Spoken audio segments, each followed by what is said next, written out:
আমরা চলে আসছিলাম বাগডোগরা স্টেশনে।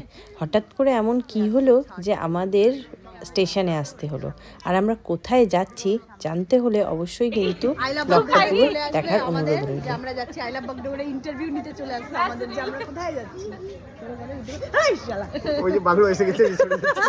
তো হ্যালো বন্ধুরা, কেমন আছো তোমরা সবাই? আমি চলে এসেছি একটা সিরিজ নিয়ে তোমাদের সামনে। ইয়েস, এটা ব্লগটা আমি ভীষণ ছোট ছোট ক্লিপ করে তোমাদের সঙ্গে শেয়ার করব, বিকজ এটা একটা আমি সিরিজ বানাতে চলেছি, ব্লগ সিরিজ। তো এই সিরিজে আমরা অ্যাকচুয়ালি বাগডোগরা স্টেশন থেকে কোথায় গেলাম জানতে হলে অবশ্যই পুরো সিরিজটা দেখবে। আশা করছি তোমাদের ভালো লাগবে। বহুদিনের ইচ্ছা ছিল বাগডোগরা থেকে কোথাও যাব ট্রেনে করে, তো সেই স্বপ্নটা এখন পুরো হচ্ছে। আর কোথায় যাচ্ছি জানতে হলে অবশ্যই ব্লগটা দেখো।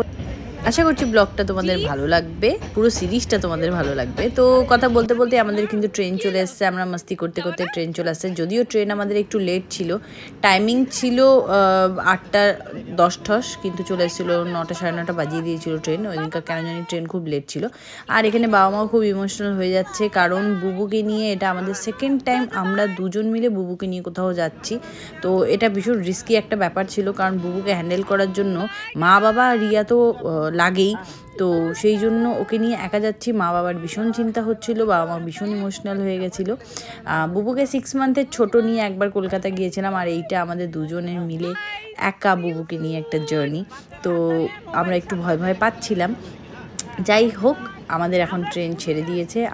বুবু হওয়ার পর এই সেকেন্ড টাইম আমরা একা যাচ্ছিলাম উইদাউট ফ্যামিলি, তো ভীষণ খারাপ লাগছিল, সবাইকে ছেড়ে একা একা যাচ্ছিলাম। যাই হোক, এই যাওয়ার টাইমটা তো একটু মনটা খারাপ হয়ই। তাও আমরা কিন্তু একদম প্রপারভাবে সিটে বসে গেছিলাম। অনেক লেট নাইট হয়ে গেছিলো, যার জন্য সময় নষ্ট না করে আমরা ডিনারের প্রিপারেশন নিচ্ছিলাম। আর এই যে আমার বেটু একদম ট্রেনে উঠে হাত টাত ধুয়ে খাওয়ার জন্য চলে আসে। আমরা এখানে খাওয়া দাওয়া করি, দেন কিন্তু একদম ঘুমিয়ে পড়ি। আর আমার ট্রেনে খুব একটা ভালো ঘুম হয় না, তাই সকাল সকাল আমার ঘুম ভেঙে যায়। আমি বুবুকে ছেড়ে কিন্তু একটু এই সিটটা ফাঁকা থাকে বলে এখানে এসে বসি আর সুন্দর নাজারাগুলো দেখতে থাকি। আমার ট্রেনে জার্নি করলে খুব একটা ঘুম পায় না, তার চেয়ে মনে হয় যে বাইরে বসে একটু বাইরের প্রকৃতিটা দেখি, এত ভালো লাগে। আর এত সুন্দর মর্নিংয়ে এত ভালো লাগছিল, গ্রাম্য পরিবেশ ভীষণ ভালো ছিল। কিছুক্ষণ বাদেই বুবু উঠে চলে আসে আমার কাছে, আর এই যে ও আমার সঙ্গে কিন্তু সেই সময়গুলোকে সুন্দরভাবে এনজয় করে।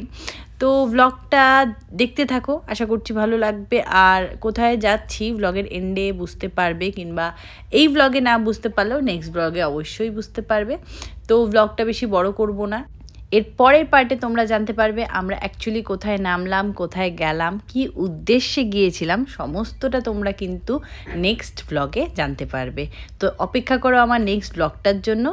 আর আমার মনে হয় তোমাদের ব্লগগুলো ভালো লাগবে। এইভাবে পাশে থেকো, সঙ্গে থেকো। দেখা হচ্ছে আমার নেক্সট ব্লগে। Bye bye.